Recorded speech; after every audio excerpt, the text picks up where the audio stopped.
Dear heart, everyone, and welcome, my fellow uncouth Americans. I am Shannon Esther, the Shining Star. Today, I wanted to wish everybody a happy summer solstice, a happy midsummer, and a happy Litha. First, before I get to that, summer solstice is different for everyone. It's different celebrations for every culture. Particularly, even the timing is different. The longest day of the year. Uh, between the north and south poles, the upper and lower sides of the equator.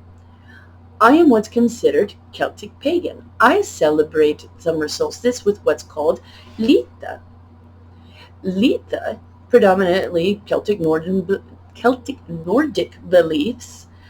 The Celts, after being taken over by the Vikings ever so long ago, adopted a great deal of those beliefs, and most of them just blended. And to this day, a great deal of us still celebrate. We do adopt that into our culture, into our person, into our belief system altogether.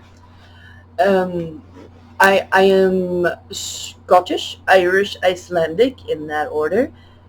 I digress, but I just wanted to throw that out there. During this time, the celebration is about the water that makes everything grow, the height of the sun, and the fire within, and the bonfires that everyone builds. And as part of good luck in the in the shorter days to come, everyone tries to jump over or through. I do not recommend this. Do not try this at home. Leave it to the Celts. I'm kidding.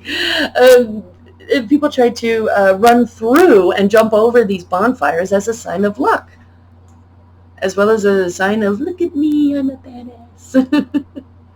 Personally, I think that's what it really is. um, oh dear, where was I? Ah, that's right. As well as during this time of Litha is the time of roses and flowers and the fae and brownies. Now, be careful of those. This is the one of the handful times of the year where the fae and the red caps, the brownies, are out to cause their mischief. This is also known as Midsummer Madness. Midsummer Madness can take anyone in a moment's notice. It's like a lunatic lunar moon effect. The inner werewolf of anyone just comes screaming out, except this is a bit more along the lines of the nymph, the dryad, the mermaid. This is this is when the mind can get warped and drunk off of the heat itself, where the blood and passion boils beneath the skin, waiting to make an unknowing human go berserk.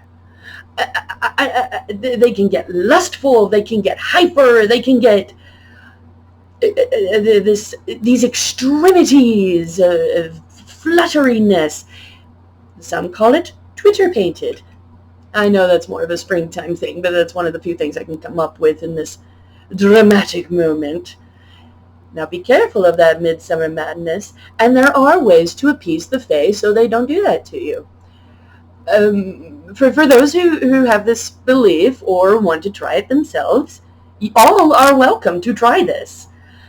One of the best ways to interact or to appease the fae, the fairies, and the brownies, the red caps, look this up. I'm not doing the homework for you. Red cap, brownies, fairies, trooping fairy, trooping fairies. Got that? Let them each of them do individual different types of mischief and things. The trooping fairies are the most dangerous. They go they're on the side of death. They're over there. They're well into the other world, and it's their job to try to get a soul of a human to follow them. As I was saying, to help appease some of this, you say you're having a dinner, a feast, a barbecue, whatever it is you do for the longest day of the year. You take a little saucer, a little plate, and you put little bits of everything that you've cooked onto this plate, and you give it as a general offering. It can be in your garden, on your porch. It can be on your kitchen table for all they care. As long as you actually say the words, this is yours, and say fairy, brownie, whatever it is your heart's desire. It really doesn't matter. You don't have to chant a thing. You can even just lay it there with a mere thought in your mind, and they'll just take it. Oh, don't forget the whiskey. Whiskey, liquor, wine, it really doesn't matter. They'll drink it all. Come on. Irish. I digress. Speaking of which, let us raise a glass. Let us take a cheers, a slancha, to the Fae and to the Holly King. May you all have a wonderful midsummer. Beware that midsummer madness. Coexist, enjoy each other's culture. Slancha and Sloan.